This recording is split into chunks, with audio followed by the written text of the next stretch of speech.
And welcome, everyone. So this is our 17th video in our series, Torment, Tides of Numenera series.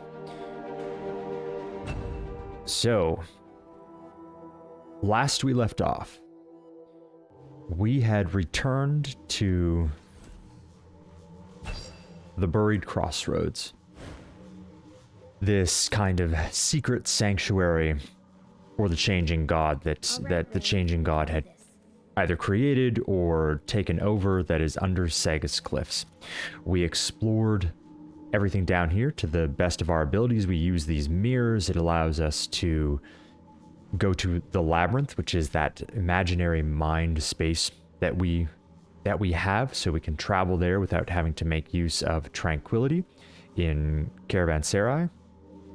And we can teleport out of here to Circus Minor, where the clock is. And we also got some bonuses from using the book that we found, the book that we apparently stole from Belinda and Staristi, the booksellers in Circus Minor, that it sounds like ultimately belonged to the Changing God long term. I'm not sure how they acquired it, and we talked a little bit about that before. Using the book did two things. We were able to get a bonus to our intellect pool. So our intellect pool now sits at 12 because we actually got two bonuses, one from the mirrors as well. And you had a bit of a choice, and I chose both for intellect, really doubled down on the intellect, on leveling up the intellects. Although when we level up, I may choose a different pool when we need to augment the pool. So we were able to get the additional intellect pool, and then when we used it a second time, we had to decode the book by touching the colors of the tides in a specific order. And the second time we used it, it gave us a vision of a woman, I believe, that was apparently very sick, and maybe she died. We don't know anything about the history of this woman, but it appears that this woman was someone important to the Changing God. Trying to use the book again, nothing happened. We're going to hang on to it for a while before we return it to Felinda. I want to see what possibilities emerge from the book. We use these mirrors. Like I said, we got another bonus to our intellect pool from using the mirrors. We had to kind of decode them a little bit in terms of figuring out how they worked, and we were able to make some choices. And we found... It just keeps going, doesn't it? I guess it does. We are deep in this village, I guess, if Saga's Cliffs is the village. We discovered these creatures that are these kind of pan-dimensional creatures, and they feed on ancient machinery and whatnot, and I was not keen to feed them, so they attacked us. But that's okay, we dispatched of them. And now, and then we also found another important book, which were the Changing God's notes on basically this world version of the internet, a kind of mix between mystical and mechanical datasphere, they call it. And the notes alluded to being able to transfer consciousness, either being there or the first steps to using the datasphere to transfer consciousness. We took a look at that book, and then we handed it over to Calisteg because she is very interested in that line of research for both just personal interest, and it sounds like there are things that she is trying to accomplish in that realm. We warned her to be careful. I don't know if we will regret giving her that information or not, but we made the decision, and we'll see how it pans out into the future. So I think for now, and like I said in the previous episode, it appears to me that this is a kind of stronghold where we are going to be returning to accomplish certain things or bring different aspects of the story together, because we haven't been able to use this machine here, as the interface has indicated that these machines are connected to a vast array of machines, perhaps that data sphere, and we weren't able to to use it though. Just we got that information from it, and it appears that we cannot yet. Energy of the metropolis. We weren't able to use the interface no matter what we did. So from here, let's check out our journal, because there were some updates to our journal that we had in down here that I did not look at. So first, we're definitely going to want to return to Mapper in the Underbelly, because he wanted us to come here to discover this place and describe it to him so that he can map it. And that's his passion. And he's going to, in return for us telling him of this place, he's going to tell us where Matkina is. I just noticed up here that there is an indicator. So I know I've read this before. Mystical Nano who brandishes a silver tongue. So that was our charisma bonus, our focus that we got. And then I just noticed there is this. So legacy guide. So dominant tides are gold and blue. So it's nice to see this indicator. So the gold tide represents empathy, compassion, and sacrifice. People attuned to this tide consider the needs of those they care about to be greater than any other consideration. Martyrs, philanthropists, avengers, and guardians are often attuned to this tide. The blue tide represents wisdom, reason, and enlightenment. People attuned to this tide seek information and the preservation of knowledge in all forms, whether scientific or spiritual. Scholars, teachers, guides, and mystics are often attuned to this tide. So this does fit with our character. I think he's a relatively empathetic character, so that makes sense. And then the blue tide absolutely goes with our character concept of, you know, he has skills in lore, mystical lore, natural lore. So these tides make sense. It is nice to see this indicator. I wonder if it does not exist for the others. So it's nice to see this indicator because I was curious about where our dominant tides were. And I was a little unsure about what I've read about the tides. I both read them in the tooltips and I've looked them up and read about them, but I can't remember exactly what they all mean without being reminded. They don't exactly hammer it into you, or it's not constantly coming up. It tells you when the tides shift, but they don't give it's not constantly reminding you what those tides represent.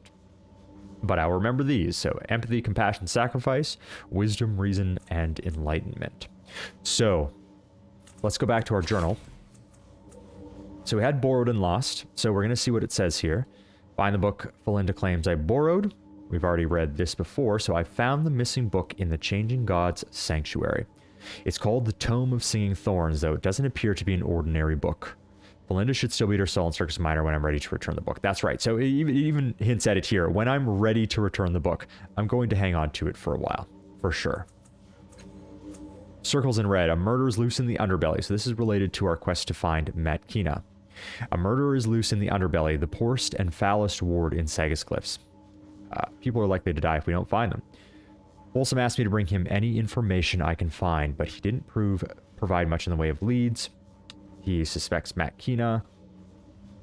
Let me inspect. So that's nothing new in there. One true love. These ones here we don't.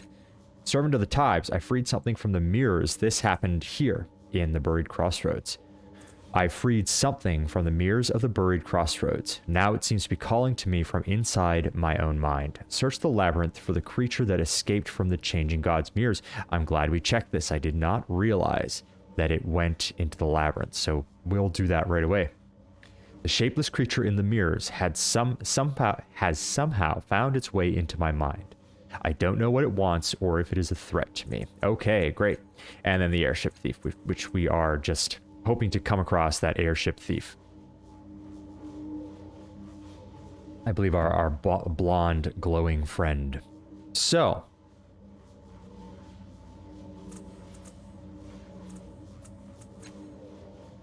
we're going to look at this. Return to Mapper. So the cold calculating jack. So this is a main quest, finding Matkina.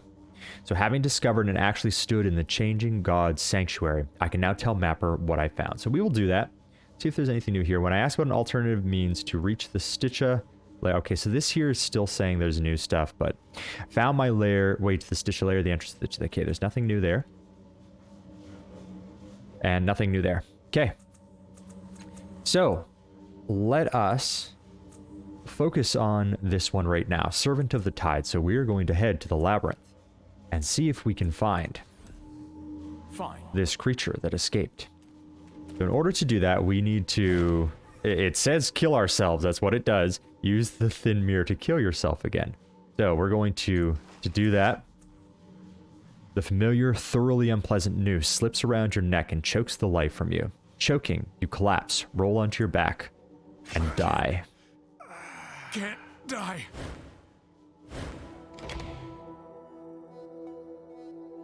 Glowing green icon next to the name of a skill indicates that you have boosted it beyond the specialized training level. It's going to be done by equipping items, or whatever that other one was. Oh, look at that. That's right. Okay, so... And there was a codex about the Spectre that updated as well. I wonder if we should talk to him first. Sure. Maybe he's noticed. What's on your mind? I'm seeing if there's anything...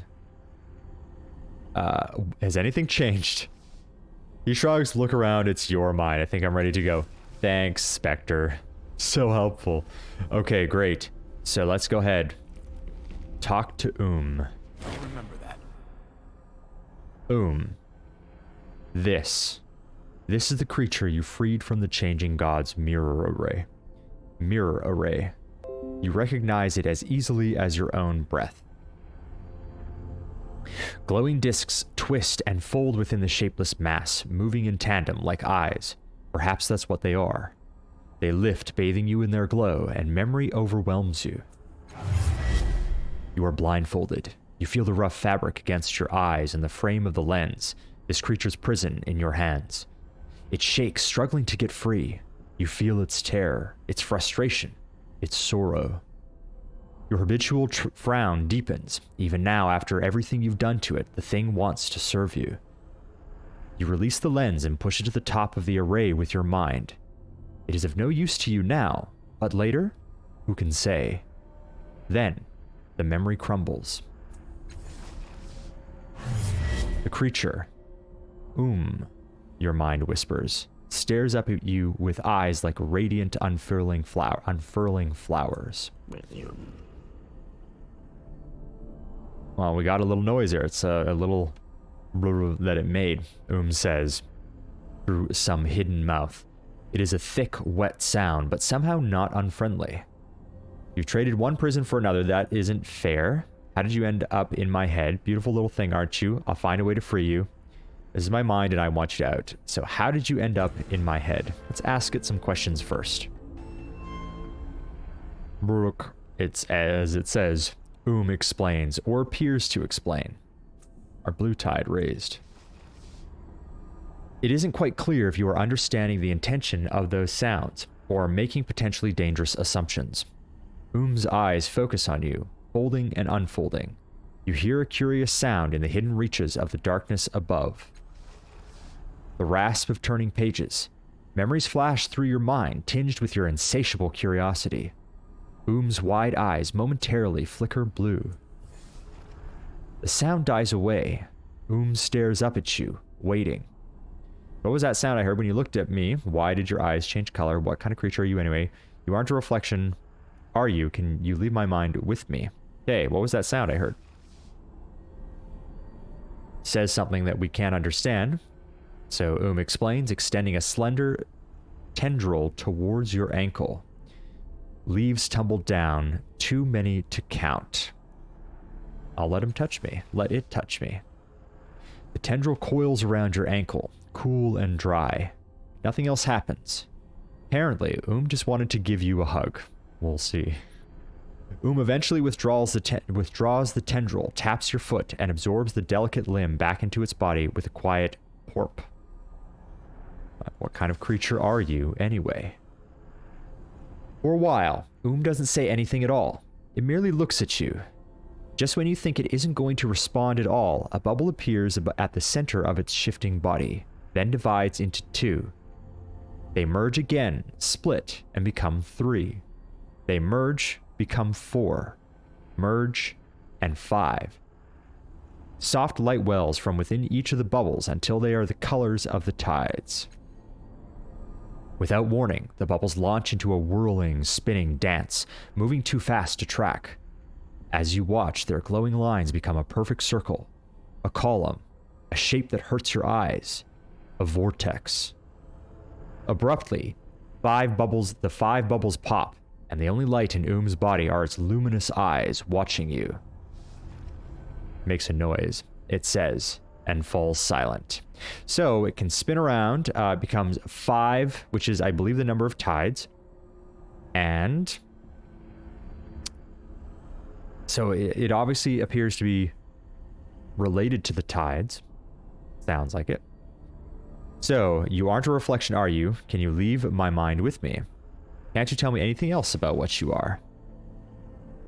Makes a noise again. The hand cupped around the candle flame. The hand cupped around the candle flame. This is what it thinks.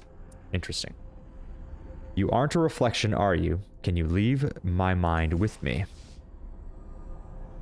Tendrils tickle the silent spaces between your eyes. Images of the people already traveling within you flash through your thoughts. Whispers shyly at last, its eyes contracting fold by fold. It seems the creature doesn't want to join you when so many are traveling with you already. Oh, so it could perhaps be a companion. That would be interesting indeed.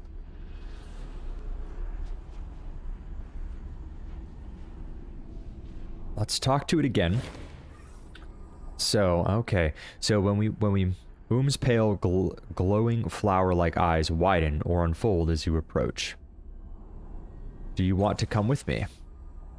Again, it murmurs but does not move again. You sense it's too shy to travel with all the people you've assembled so far. It seems you'll need to leave one of them behind, at least temporarily, if you want to bring with you. Okay, so is a kind of companion, it appears.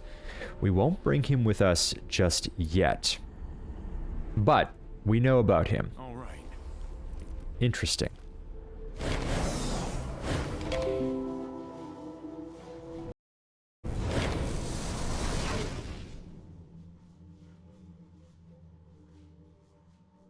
Okay. Starting to think you have a taste for death. Yeah. Guess so, eh? Alright. So, I think that would be about everything here. So, we are going to... I'm ready. It doesn't make a difference if we go... I don't think it's faster to teleport to Circus Minor. So we are going to travel by foot to the underbelly. Speak to Mapper.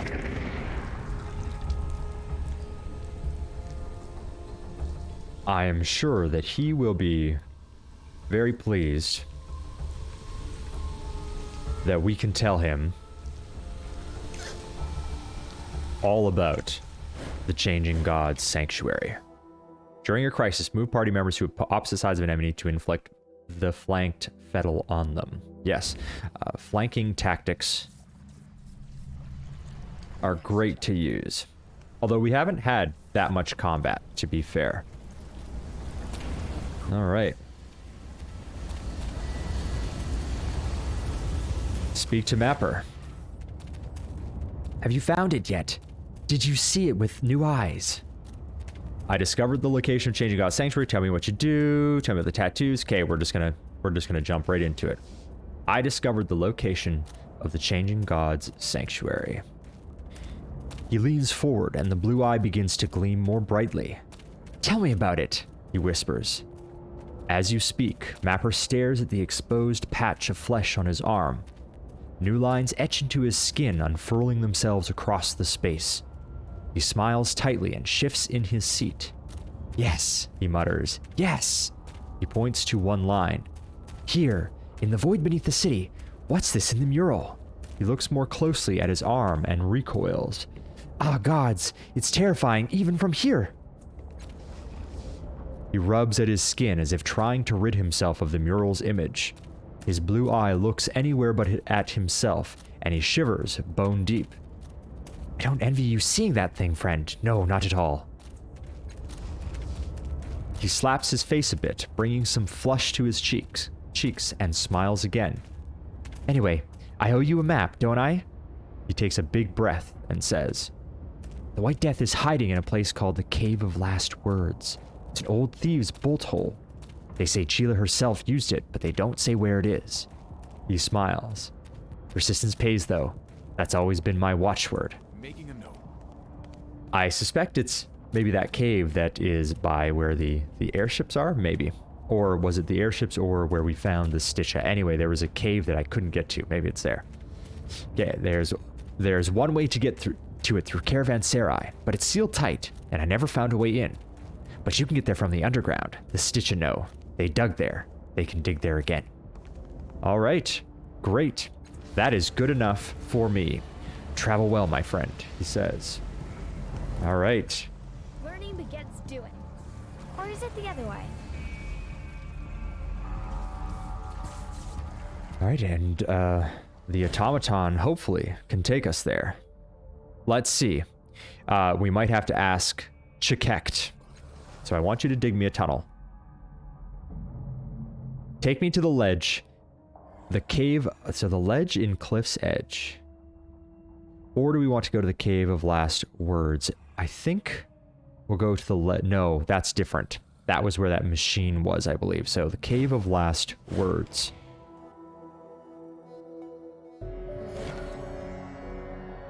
Who are you?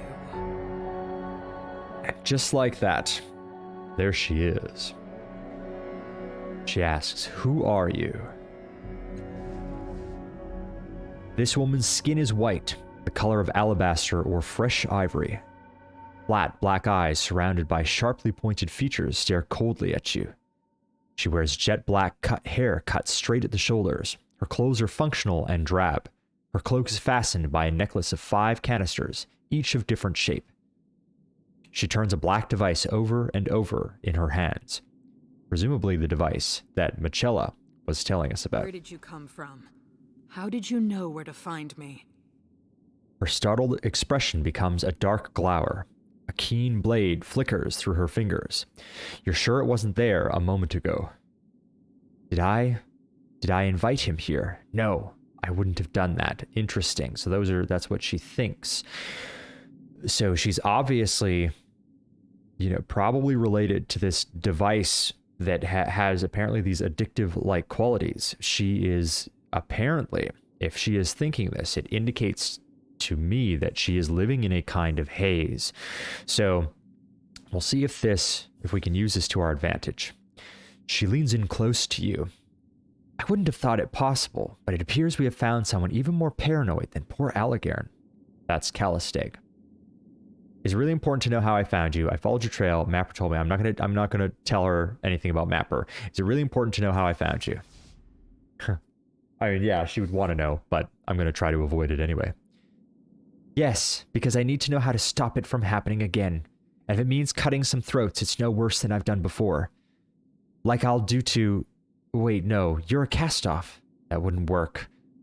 The knife disappears as quickly as it appeared.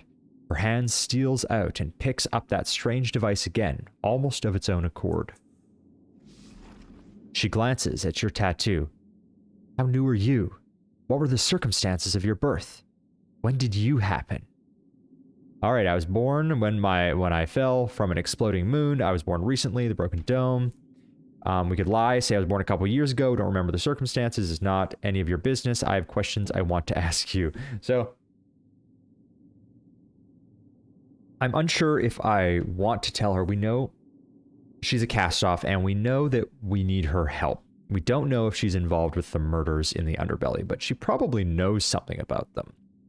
So, I will say I was born as my body fell from an exploding moon. Ah, that bastard of a creator always finds a way to abandon us at the worst possible moment. You heard the stories of Tuck or Inifir yet? You should. Our silver tide raised. What of them? She points her chin at your companions. If you think you can overpower me with mortals, you're mistaken. Oh, she is fascinating, isn't she? A wicked smile crosses Callisteg's lips. What did you say? You're trespassing in my home, you know. Coming with a cast-off makes you more suspicious, not the other way around. And I can say, trust me, we mean no harm. Any friend of mine won't hurt you unless I tell them to. Don't give me a reason. Given everything I've heard about you, I felt I needed the help. Well, we don't want to be hostile to her. So I will tell her we mean no harm. Although, you know, if she's involved in the murders, who knows how that's going to turn out. So, we may want to go more, I don't know if we want to go neutral or kind of on the kind side. We'll go on the kinder side. It appears that she is struggling with some stuff. I don't trust you. That's the problem. But fine. She flicks her hand and the knife disappears. Disemboweling you would just be a waste of time for me anyway. She turns back to her workbench and picks up the device again. She spits on the floor and scuffs it with her boot, all nervous energy. So what do you want from me? So why are you hiding down here? Can you tell me what the other cast? I've heard you might know who can repair a device found on the reef, something called a resonance chamber.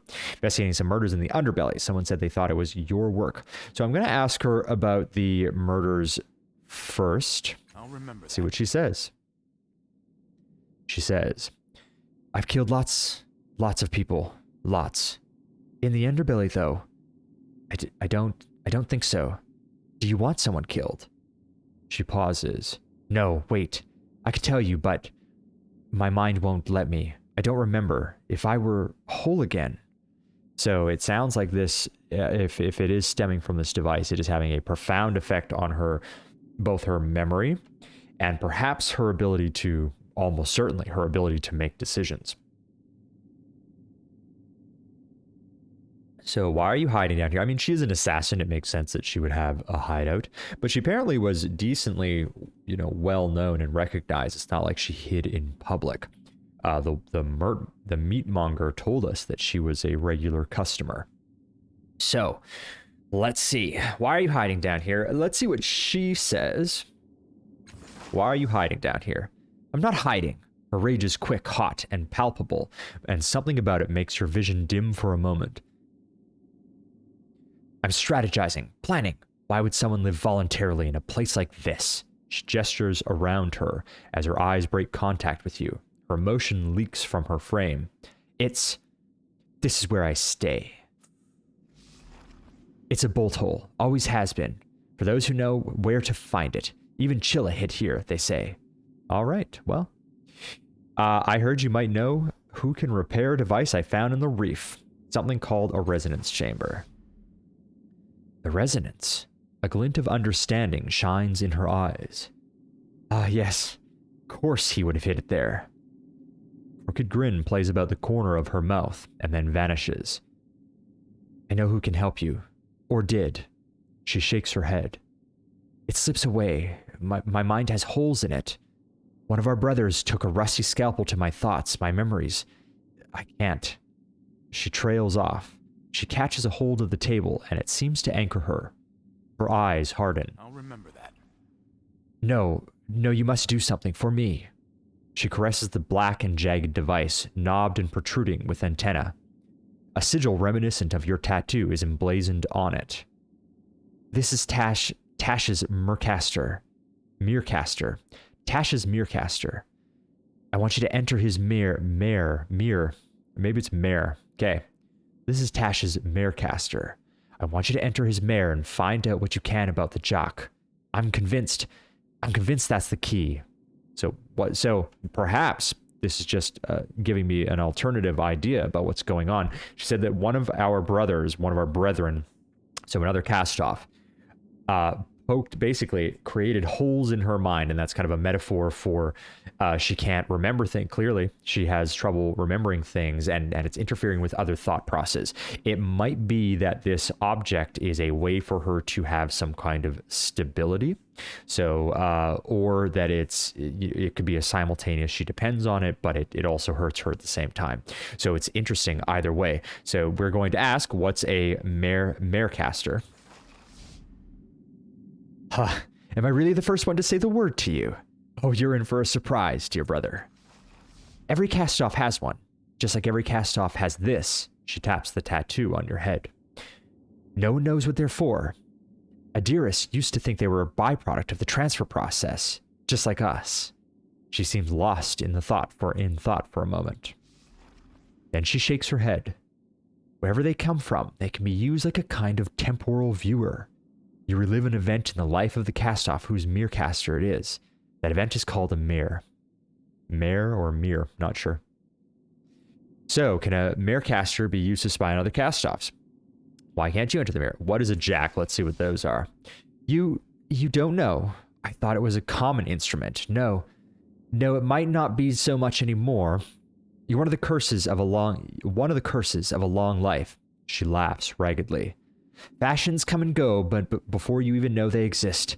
Probably easier just to let them go, or make new ones of your own, like some of the other cast-offs. Sorry. No, not sorry. You should know this. You should know about things. History. That's what life is. Knowing and doing. Matkina, you need to focus. Tell him what he needs. She breathes deeply. A jack is an ancient woodwind, and this one was kept in a sealed cave behind massive doors from a prior world. It had powers, but I can't remember what those powers were. All right. So the jack was an ancient woodwind, kept in a sealed cave behind massive doors from a prior world. Okay, and there's powers, but she doesn't know what they were. So if the jack is a key, what does it unlock? Her brow furrows, confused for a moment. She curses. If I knew that, I wouldn't need your help, would I? She lets out a long sigh. He stole that memory from me, all right? If you can find it for me, it will all come back. All of it. All right, well, so she wants us.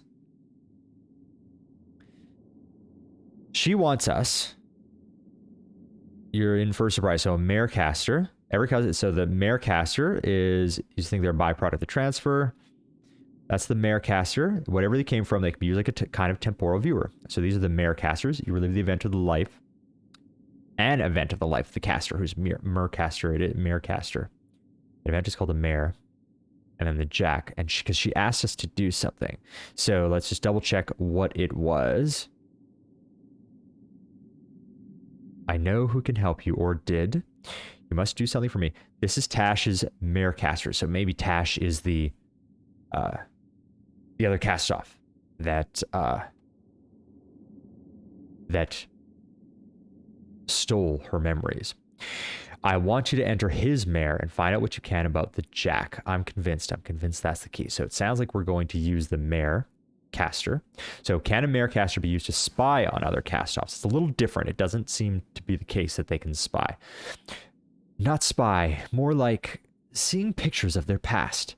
Like watching them from inside their minds at times they burned or raged or changed. When their life was at a moment of flux. Okay, why can't you enter the mare?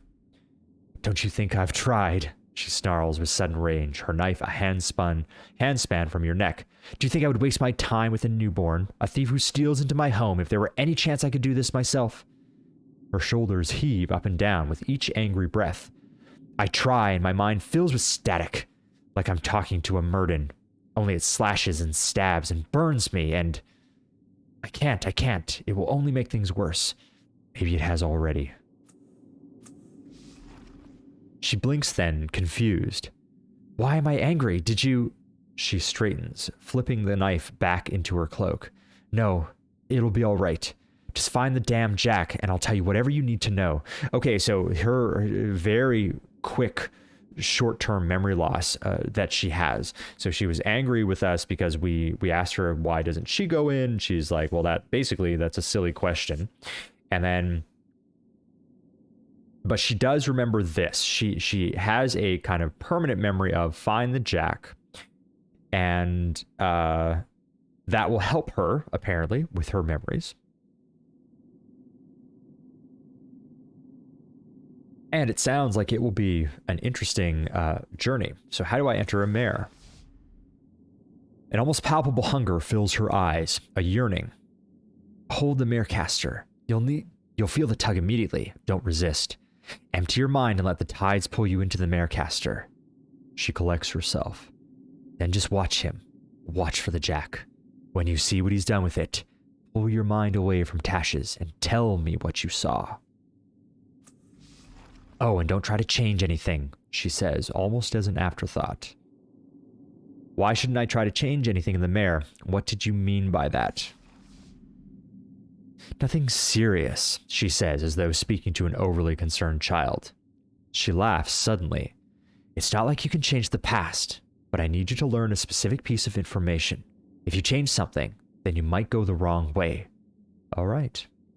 So what's a marecaster? How do I enter? I'll do it. I'll enter it for you. Okay, so let's go. Never mind for where. Farewell. She says, fine. She raises a hand, turning already back to her workbench, already muttering to herself, her attention back on the strange device she was holding.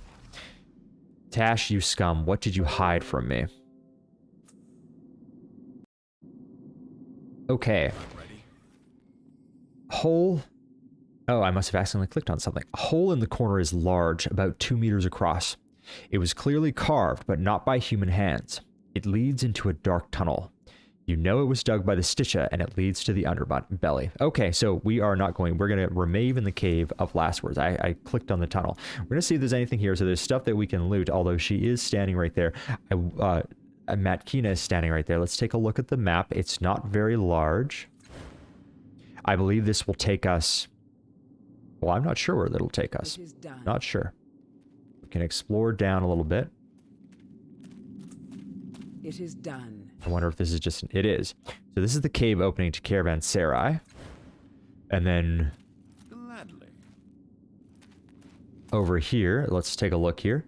The final words of countless men and women are scrawled upon the stone wall. Some apologize to loved ones, while others rage against an injustice or a slight. A few left only their names. So people have written extensively on this wall, you can see.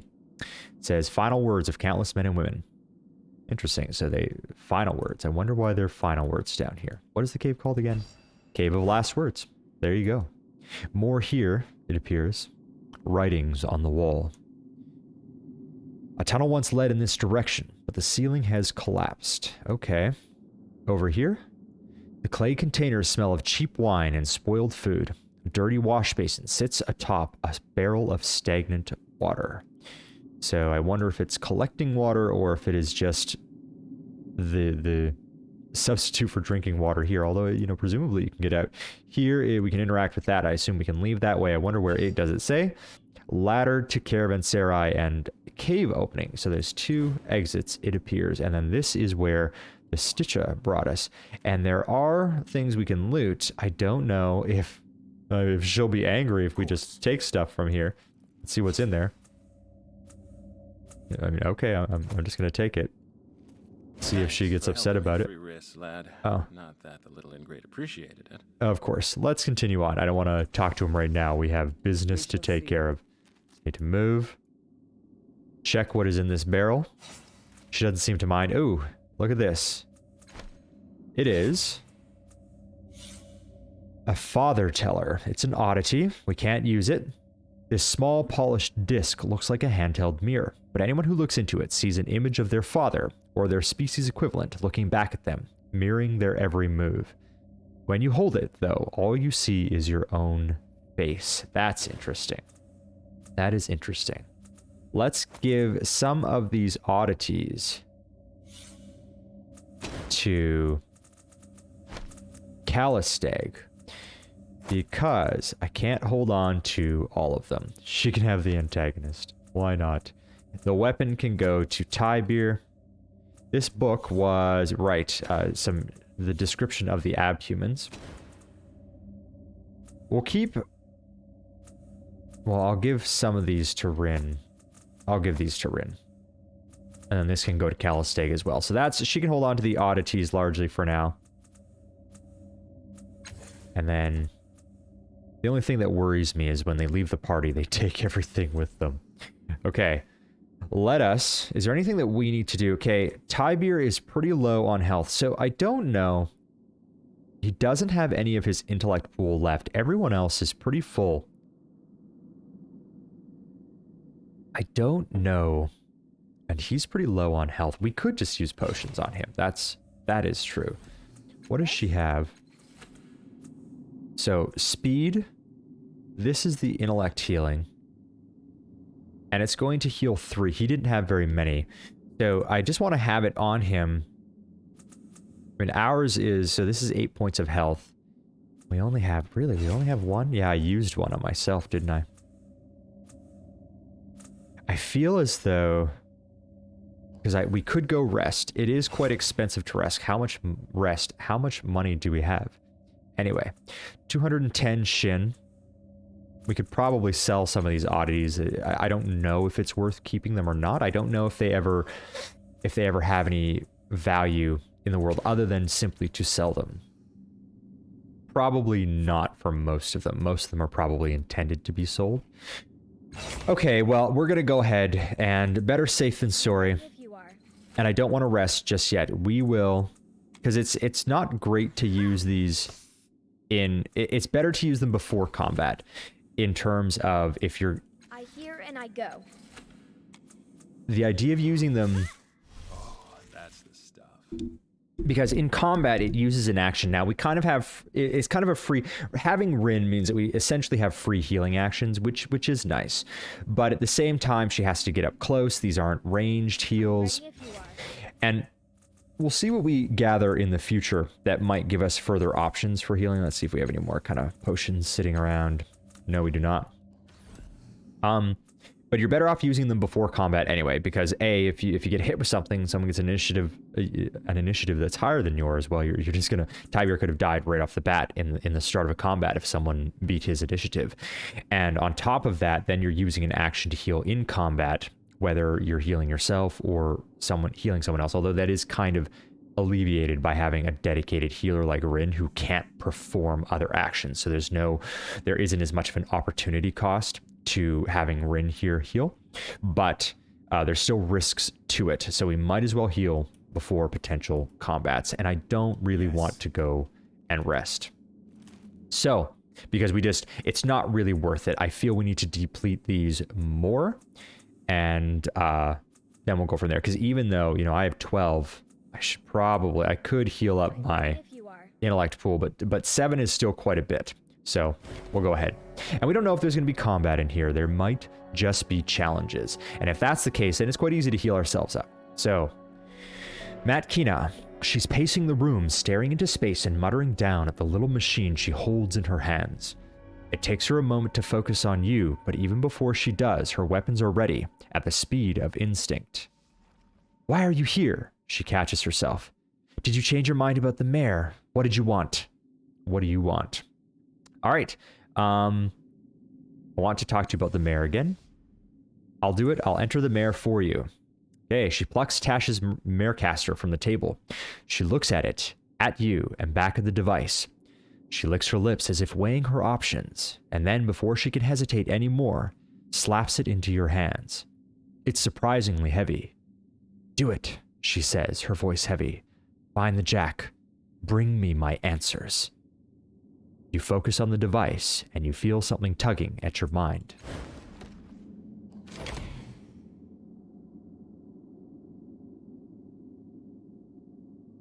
Okay. Everything is wrong. Tash's body, yours now, clings like a wet cloak. The world is too bright for nighttime. Everything is too clear. Distances too close. Edges too sharp. Memories like blood flies buzz around your head, whizzing away before you can catch them. Hard-ridden Aneen heave their flanks and huff behind you. Like you, they've gone too long without rest. And there's Matkina, a much newer Matkina, as drawn by a pandering portraitist. Too soft, too fresh, too pretty. All wrong.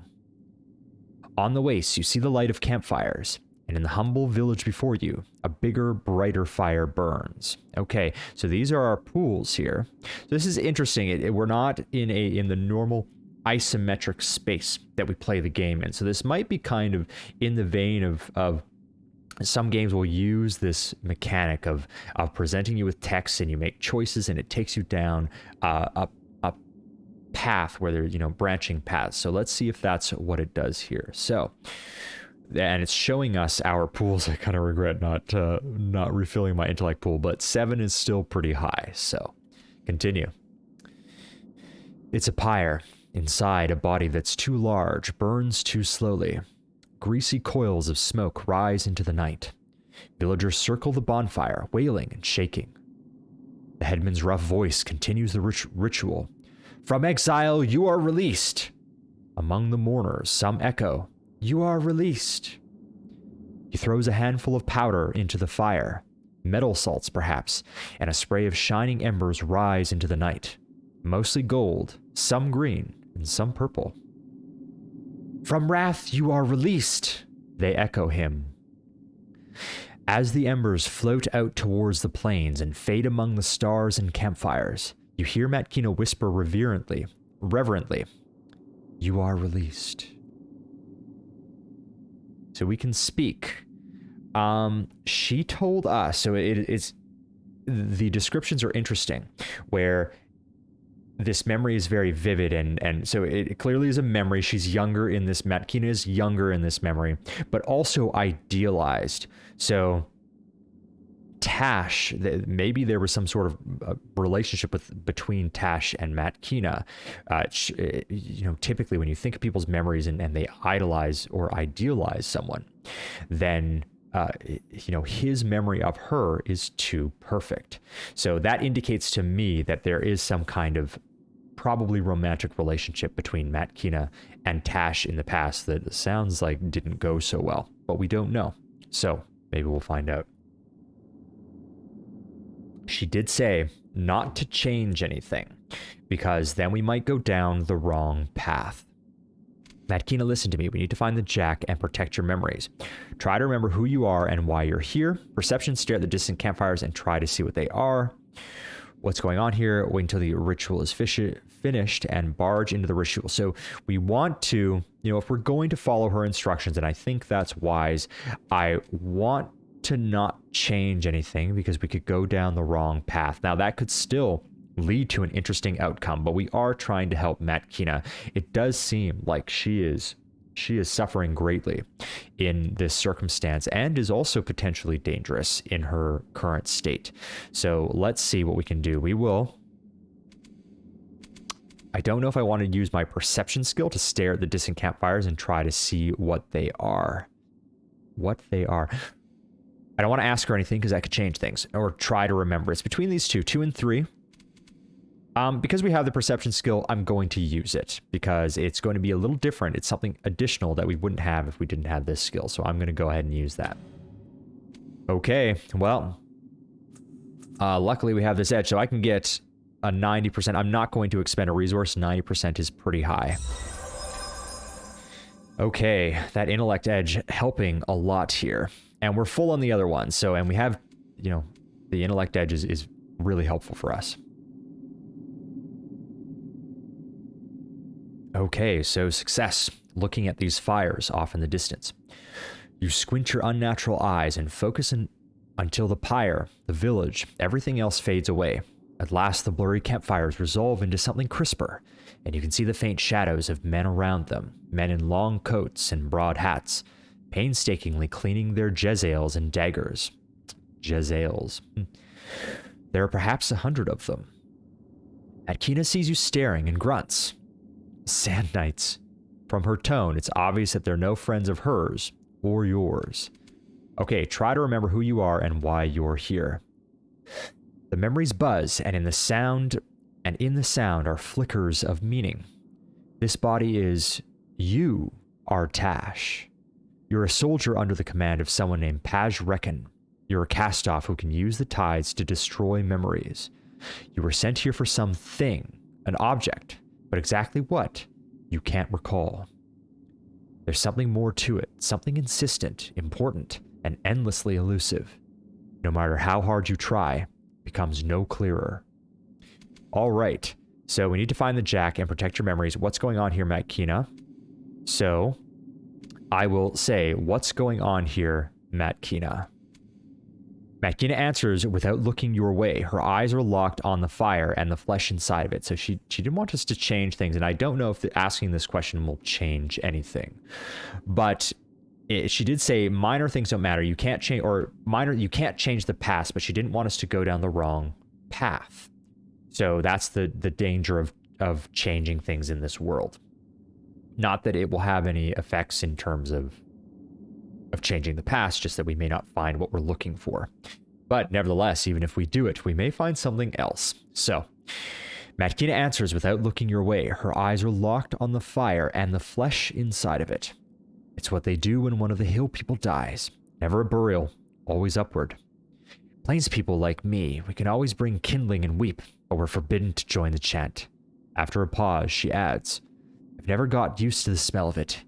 Even when they burnt juniper or balsam, it's worst at the end. She shrugs. When it's done, there's no more wailing. For them, it really is a release. She looks thoughtful, but says no more. Okay, so we need to find the Jack and protect your memories. I don't know if we want to tell her that, because that wouldn't be part of the memory.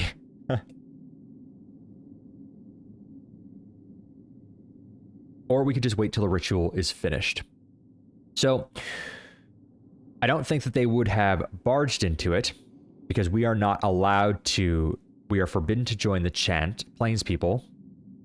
So we're not going to do that, because I don't think they would have. It sounds like this is, that this is someone that they knew, they're there for it, not that this is an enemy, although there are enemies off in the distance, apparently. So, we will wait until the ritual is finished. As the body burns in the mourner's chant, you wait in the shadows at the edge of the village. At last, the corpse is consumed, and the headman gives a final cry. To the distant dark, you are released!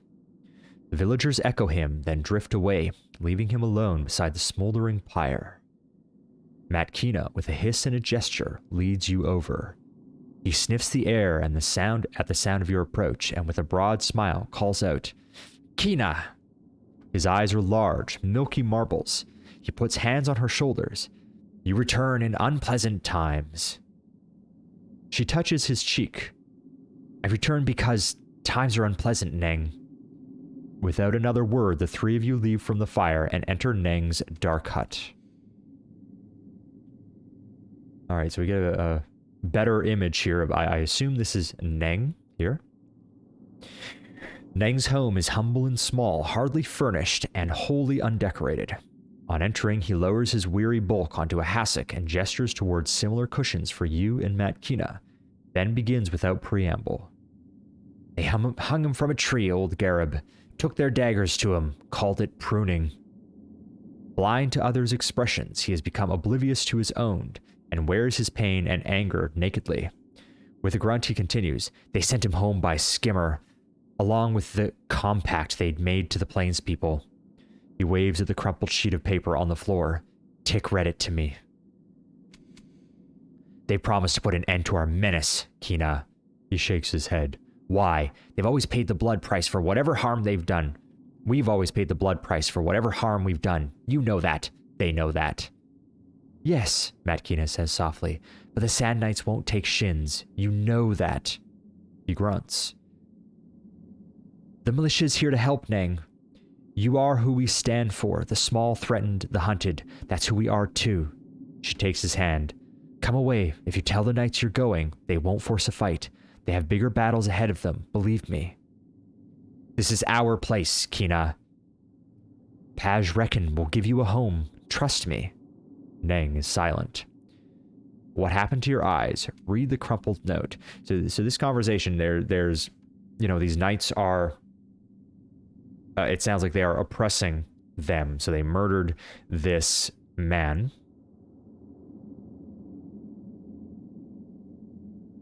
And so this was the memorial for this man. What happened to your eyes? Read the crumpled note. You don't need to trust Paj reckon. Trust Kina.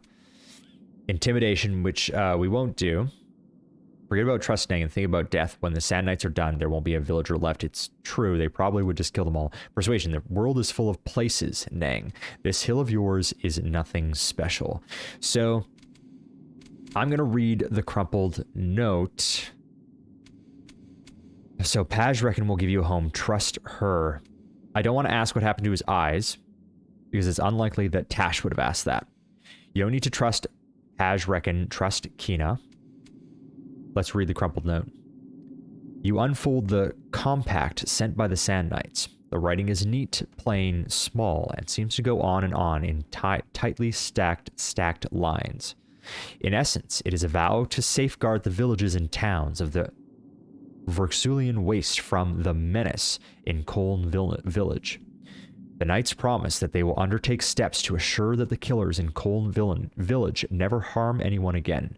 Extermination is never mentioned, merely implied.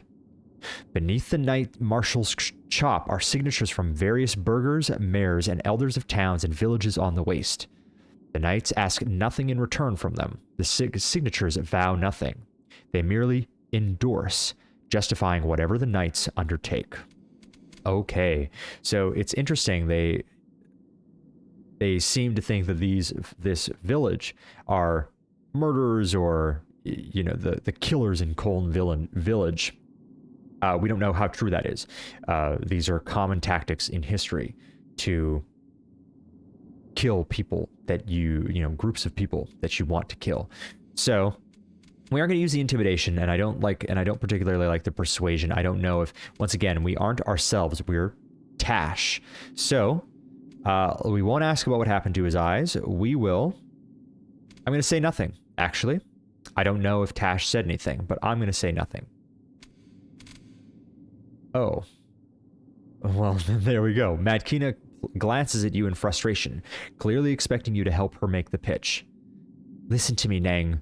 Paj Reckon has set aside land for all of you, deep inside our territory. You'll be safe. It's not so simple, he answers. Not easy. Plains people cannot understand. Matkina hisses in frustration and gives you another look. It seems she's hoping you can move the stubborn old fool. Have you seen anywhere older than this village? It's not exactly paradise. Nang, there are 100 sand knights camped a few hours' ride from here. You need to make a decision. Persuasion, the only time it's too late to start a new life is when you're dead. Give your people a chance to survive. Too stubborn to take malicious gift. You deserve the ropes. I don't like that. He's your friend, Matkina. You persuade him. No, we will try our own persuasion. We do have the silver tongue, so let's see. And we have resources to expend. Okay, so 55, and because of it, we can expend 2. So that's 75. That's 95. That'll take us down to 5. This will leave us with 6. And I'm not sure what happens if we fail. So let's go ahead, and we will only... I mean, well, the point of our silver tongue feat is that we can expend 1 more. So if I don't expend it, I feel like it's wasted. So let's do it. Critical success. Okay, so that's great.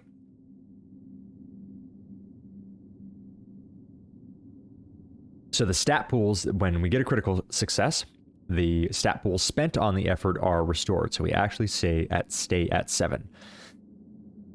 Nang nods slowly.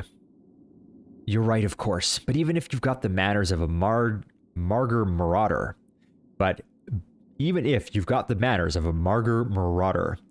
after a minute, he turns his blind eyes to Matkina. But we can't go without the jack. Well, there it comes up. Great. The what? Matkina asks. Up the hill, behind the gate. The cave's been sealed for generations. Inside is the jack, so it helps us keep our worst instincts inside. If we leave its song... He trails off, gesturing to the pyre outside. After a pause, he leans in, whispers in Matkina's ear. Now, he says, you alone of the plains. People know how to open the gate. Okay, so it does sound like they have some base instincts that are problematic, but this magical, the jack, helps to suppress them. So that's interesting to find out.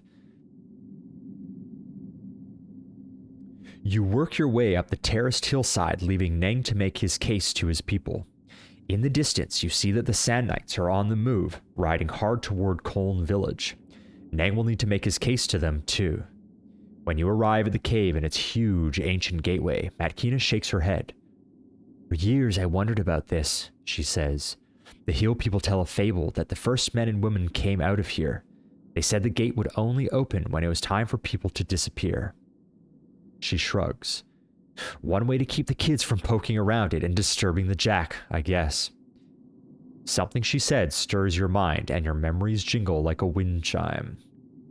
Anamnesis, try to dredge up the memory that is troubling you. Okay, so... Well, we saved the resources before, so let's expend them here. We're successful. At once, a glaring light shines over your mission, as painful as it is revealing. You're not here to help Paj Reckon save the Colne Village. You're here to help Paj destroy it. She knew the villager's secret, knew about the Jack. Most importantly, she knew the Sand Knights would come, knew about their compact. The plan isn't to take the villagers out of Knight's way. In fact, it depends on causing the very battle Matkina promised would be averted. When the Knights arrived, Paj will destroy the Jack, forcing the hill people into their feral state. That's it, it's like a feral state, okay? Unleashing them upon the Knights, weakening one of the militia's foes. And Paj is coming in person to see that that all goes right. So what exactly are these hill people? Matkina, gesture towards the gate after you. Matkina, we can't open that gate. Paj reckon is planning to destroy the Jack, and with it, the entire village. Sure, I mean, it doesn't sound like that was the point of them being here, because it says you're here to help Paj destroy it. So that was Tash's mission. Maybe Matkina... Oh, it doesn't sound like Matkina knows.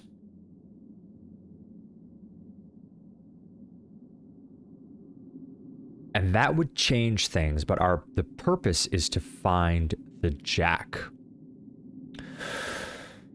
So... I will tell her. It's a risk because I think it changes things, but we will say, Matkina, we can't open that gate. Paj reckon is planning to destroy the Jack, and with it, destroy the Jack. We need the Jack. So, we don't want that to happen. You hurriedly relate your memory of Paj's plot, how she and an armed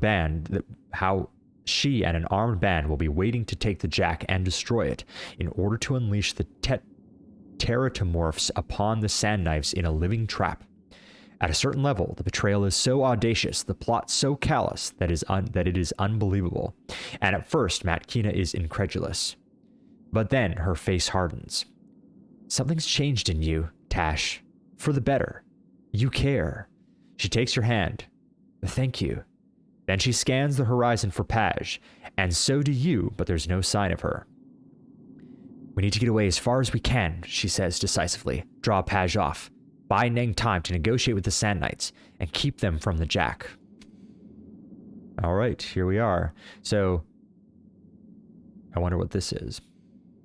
Trying to figure out if these don't look like the Sand Knights. These look like the village people, perhaps. Okay. So, you're barely 100 meters up the hillside before a deafening shriek fills the air, and 7 people seem to drop out of the sky. One of them is a woman you know immediately to be Paj Reckon. The others must be her bodyguard, tattooed cast-offs with drab armor, mismatched weapons, and the languid readiness of predators. Despite the surprise, Matkina flings a knife before they even hit the ground, and it slips between the plates in one of the glaive's armor. She's throwing another when a beam of light envelops her, trapping her in a field of energy. So this is Paj. As Matkina thrashes about, their attention is clearly focused on her, giving you an opening, slight as it may be. So attack before they can hurt Matkina. These guys aren't interested in talking, so I'm fine with just attacking.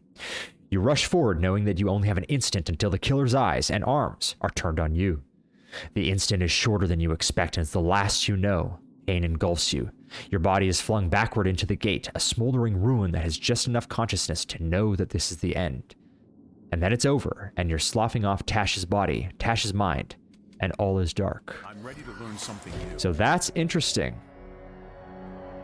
As your consciousness rises from the shadow of the mare, something clicks in your mind. Something has changed deep inside you, but what? Matkina stares at you, the shock painfully obvious on her face. What? What did you do? I remember Tash cutting me. I see the holes in my mind, and I remember him forcing me to the ground, tearing out my history with his tides. But I have other memories now. They're real. Tash didn't do it. I saw him shot with an energy bolt. He was dead. He couldn't violate me, but he did try, didn't he? Matkina's opinion of you has improved. She holds her head in her hands, shaking, her voice becoming thick. The 2 strands of memory, this is pulling me apart. She looks up at you, tears streaming down her cheeks. No, it's pulling me back together. I remember now, that hole, it's almost gone. You changed reality, you changed it. She stands, drying her tears with her sleeves. I don't know if you're meant to do that, but you've done more than your part of the deal. You asked about the resonance chamber? I know it. Mazov's guy, the guy you want. He can fix anything. He might have even helped design the chamber you're talking about. The best bet is to look for him in the cast-off sanctuary.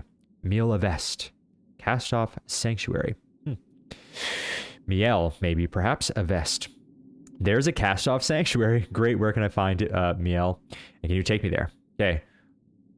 She may be a potential companion. There's a cast-off sanctuary. It's a sanctum, or refuge, created by the first and our sire. It's shielded from the sorrow, supposedly, she shrugs. Our siblings like to hide there, until they can't stand each other's company anymore. Personally, I don't think anywhere is safe from the sorrow, not even that place. Probably true. Although we don't know about the, of course, the residence chamber is supposed to be safe. Great, where can I find Miel? Miel.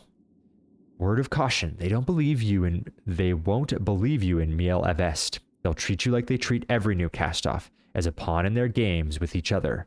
Look out for that. She walks to her table and unrolls a map of the Sagas Protectorate. You're not going to find it by walking there. The entrance is a secret known only to our kind. Here. She points to a spot on the map many kilometers to the northeast of Sagas Cliffs. So this will be interesting. We have not left the city yet.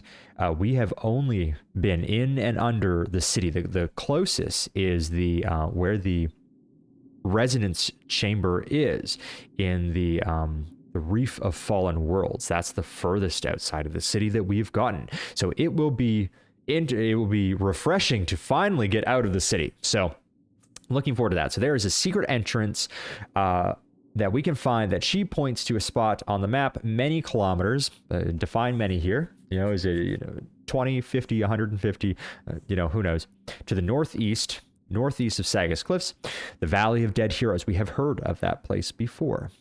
There's a hidden portal in the necropolis. Also memorize this. She writes the numbers 343. Okay. I assume that would go in our journal, but I never trust these games because sometimes they're like, no, you have to remember it. So I'm going to write it down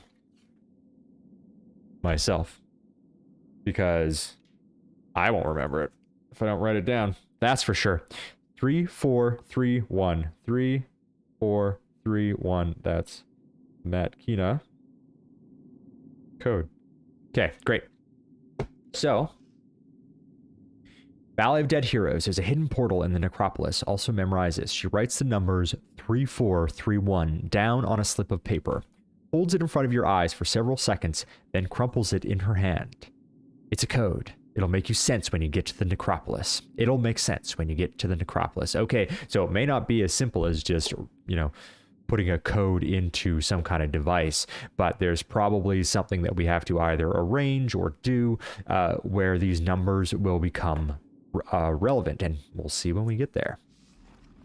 You'll need an airship to get to the valley. The ladder over there leads up to the caravanserai. You should be able to hire a ship there without too much difficulty. Okay, so there was the ship from the fellow, I forget his name, the shipmaster, where we have to find the airship thief before he will undock his other airship. So thank you. Can I ask some other questions? Ooh, excellent. We might level up from that. I suspect that we do. Fine. What do you want? So I'm investigating some murders. Someone said they thought it was your work. We asked her about this. Let's see what she says now. We did apparently restore her memories. We changed her memory. Well, it wasn't changing her memory. We changed the past, it appears. And that leads me to believe that we're not a typical cast-off where we have these memories. We haven't really talked to other cast-offs enough to investigate if they have these same, I guess they're symptoms that we have. These circumstances where we experience these memories and we're able to use them and to our advantage to find things. I don't know if other cast-offs have those experiences, so we may be unique in that regard. So we asked, I'm investigating some murders. Let's see if she remembers anything now. Who said that? Him? She jerks a finger at Tybir. I hope you're not taking forensic advice from this Gallowglass. I know his reputation. If not his person, I wouldn't trust him. I have no idea what I've done to offend such an estimable person, he replies loftily, and I made no such suggestion. I am simply accompanying my friend here. Out of the goodness of your heart, What I've heard about you, that seems unlikely. She turns back to you. I'll remember that. I haven't killed anyone in the underbelly for years. There's no money in it, no fear. She crosses her arms. I've got a style, a reputation to maintain. She pauses. But if you found any clues at the scene, let me know. I admit I'm curious who would do a job in that hole. All right, great. Well, I mean, yeah, it makes sense. You know, and I'm fine looping her in and getting her assistance with this. Especially given that with that memory, we did learn about Matkina. And she doesn't seem like a villain in the normal sense. She is an assassin, but she does seem to, who knows, she could have changed. She's been alive for a very long time.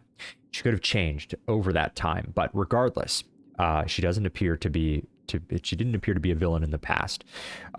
So I will trust her a little bit more on that account. So I did find a clue in the underbelly murders, a circle containing a triangle bearing a bleeding eye with another triangle breaking the circle from the right. I'll remember that. She shudders. The Children of the Endless Gate, a splinter sect of the Dendra O'Hur.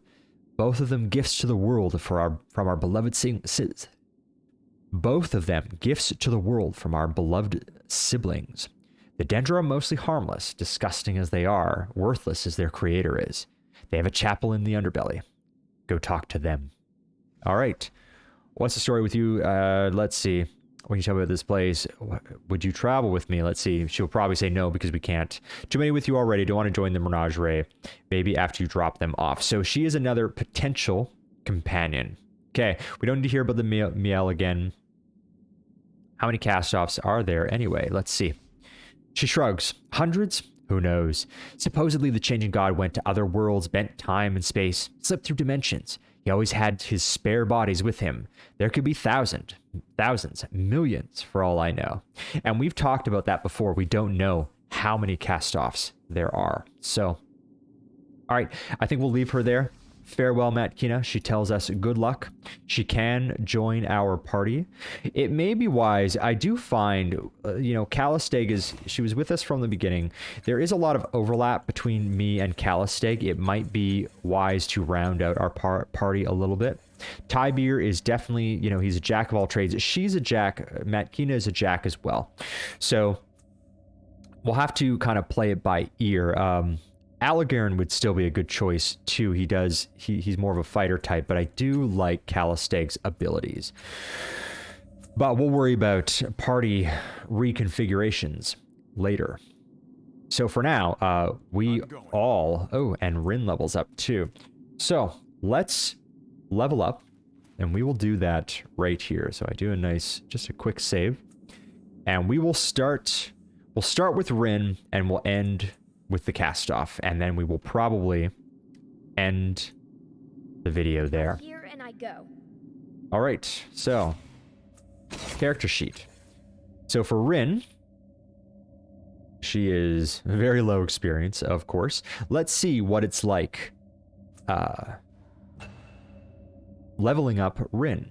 So select one of the following options. So it looks like, we can increase her edge because she's already used those, although she's tier 1. It's interesting. She's a different character, so it works a little bit different. Extra effort, I don't think so. Improved skill is probably the best thing that we can do. Improved ability, extra effort, increase edge, or increase stat pools. I don't care so much about increasing the stat pools for her, because primarily I'm using her as a healer. Let's see. Select a skill to increase. We could do stealth and kind of double down on that because she already... Oh, and she can use ciphers as well. She's already... Hang on. She is already the god of hiding. Gain 30% on stealth tasks. So we could, giving her cipher use, because can she use ciphers at all? I don't remember if I checked that. Hang on. I think you need to have that spot open. Let's see. Okay, let's see what happens. Can she use them yet? She can already. So, oh, she has a cipher. Oh, it tells you the cipher limit. Okay, so I wasn't sure if that was... Yeah, it tells you right there. Okay, so then that makes that less attractive. She can already use ciphers. I thought that she couldn't, but I didn't really think about that. We don't actually have enough to make use of a cipher bonus for her, so I don't think we'll do that. Okay, improve skill. Quick fingers. We could give her more of this stuff here. We could give her increased healing. +5 bonus per level healed when any healing bonus or item is used. Inability, that's fine. Expertly administer care to wounded allies, applying needed treatments through esoteries and ciphers. So we could double down on the healing. We could give her more skills. So we don't really need I mean, Tybee already has a lot of these things. So, and we have perception. Running is useful for her. She already has it though. We already have lore. I feel like healing is... Because that's what she does right now, that's probably the best. So running or healing is probably where we're going to want to go. We're going to start with healing because that we do a lot of healing outside of combat as well. So I'm going to go ahead and confirm that. Okay, great. So next, Tybee did not level up, but Callisteg did. Okay, Datasphere Link. This was your knowledge of the ancients. So that's good. I mean, we gave her the book as well. So your knowledge of the ancients is at your fingertips. With a little concentration, you can summon esoteric lore and random trivia. Okay. So for her, she has a max effort of 3. You can give her an ability or skill. Increase her stat pool. So what's her max here again? Max is 9. We were kind of on par with her there. But then we got so many bonuses. We got so many bonuses from the lair. So let's at least try to build her in a bit of a different direction. So she's got the, mystical lore. Let's see, abilities or skills. So we can give her a new skill or a new ability.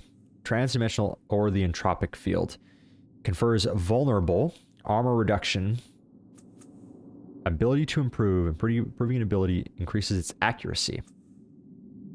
So all enemies in a small cone, and this is just an attack. So I do like, because she can teleport, it's quite useful. I think that these kind of abilities are useful because she can teleport into an ideal position and shoot off her cone or whatever. And then she can teleport away after that. So we could do this.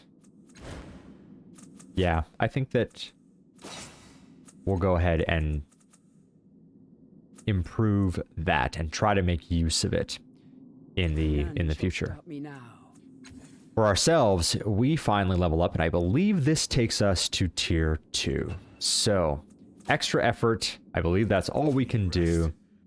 We've reached tier 2. Abilities unlocked. Deal Maker. Plus 5% chance earned from selling items and negative 5% cost when buying. And Inspiring Presence. You and allies within short range gain inspired at all times, which gives us plus 5%. Plus 5% evasion, willpower, and 5% on all tasks. So just a nice little, buff that applies to all of us. Your steady leadership and ability to keep calm in danger is contagious. Your friends and allies can count on you to guide them to victory. And the Deal Maker is you have a keen eye for a bargain. Shopkeepers dread you coming. Okay? Choose abilities to learn. Okay, great. So we have quite a few options. We have the Targeting Eye, which will make us more formidable in combat. Quite frankly, we have not had a lot of combat. And there may be more in the future. So the data, there's other things that we can do. And take a look at. So resourceful. Gain +1 training and level in cipher skill. So we already are, we haven't maxed out that yet. So we're not going to worry about that. Adaptation. Gain protected. Armor bonus +2 per tier. Resistance +1. So it's just like it target is allies in immediate area. So that is It's active for 3 rounds. That is a pretty powerful buff. So that could be good. Quantum Step, teleport 1 ally to a point within range. Okay, so we have, that is a useful ability of, manipulating the battlefield. Mind Barrier, gain +1 intellect pool, +1 armor. Okay, 1 armor. Interesting, 1 armor. Huh. Your mind is an impenetrable tower of iron will, a fortress few can breach. It's interesting it doesn't give us, because it gives us +1 armor, it doesn't give us more resistance. The Datasphere Link is gained +1 training level in lore, machinery, training level in lore, mystical, +1 training level in lore, natural. So I don't want to get that. Calistig already has it. I like that that's the direction my character kind of goes in, but at the same time, I don't want to overlap really heavily with her if she's in my party. Targeting Eye just gives us a bonus to our esoteria attacks. Energize, choose a damage type. So it is all allies. It's allies in immediate area, medium. Confer Energize, all damage dealt is converted to the chosen type. So this is really useful when there are circumstances where enemies are vulnerable to a certain type of damage. We already, can use certain abilities to change our damage type, and then we've seen that come up before, but this would allow us to consistently change the damage type to all of our allies, which could be very powerful in certain fights when you're talking about additional like 50% or 100% damage given a certain damage type. That makes a big difference. So turn the mysterious forces of the world to your advantage. Fill your friends with power and your enemies with regret, and it's active for 3 rounds. So choose a damage type. For Energize, all damage is converted to the chosen type. Flash deals 8 physical damage to all enemies struck inside the radius. Even on a miss, deals 1 damage for each level of effort applied. +1 damage per effort, max of +6. Defended by willpower, consumes action. It's just an esoteria attack. You create an explosion of energy with your mind, a swirl of power that bursts among your foes. We already have a type of attack. So, and the entropic field is what Calistig has. So let's go ahead. This is quite the buff. The Quantum Step allows us to teleport 1 ally to a point within range. That's useful. In terms of people that we want to move around, there's, I can think of circumstances where we want to move any of them, right? It's a way to save them. That's one thing. Converts this here seems like it's actually quite useful because it converts all damage dealt is converted to the chosen type.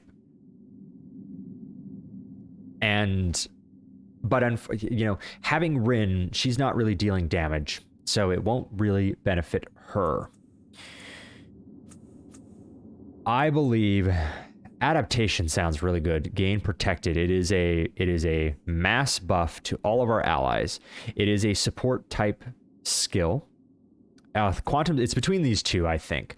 I'd love to have more strong attacks and whatnot, but I like the idea of him being a manipulator, manipulating the battlefield. That sounds like a lot of fun. This one sounds more fun. The teleport an ally to a point within range. Oh, but is this only usable in a fight? I wonder. It consumes movement because, I'd like you could do it outside of a fight too, but I suspect that that's probably not going to come into play. Distance is an illusion. You can manipulate space to create a shadow door and draw your ally through it to the other side. And the range is medium. Very powerful to pull someone out of danger. And so I have to think about this too. We're already buffing ourselves with the speed. That's active 3 rounds. I like this. I'm going to do it. It sounds fun. Oh, I can do 2.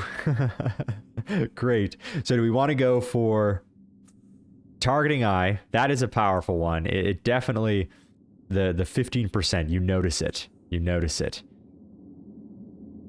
All right, so we will go ahead, and I think we will get the buff because it was between these two, so we will go ahead and choose those two. Okay, great. Well, we will check out, and there's new journal entries. We'll come to these next time we come back. And then there was also some new stuff in here, and we will go ahead and take a look at those when we come back. So with that, we have leveled up our characters, and we helped Matkina, and she in turn helped us. So we have a number of places. We finally are going to be able to, it sounds like, leave the city sometime in the future, and we will make our way there soon. Well, thank you very much for watching. Don't forget, if you liked this, please leave a like, and feel free to subscribe. And with that, good night, everyone, and we will see you next time. Thanks. Bye-bye.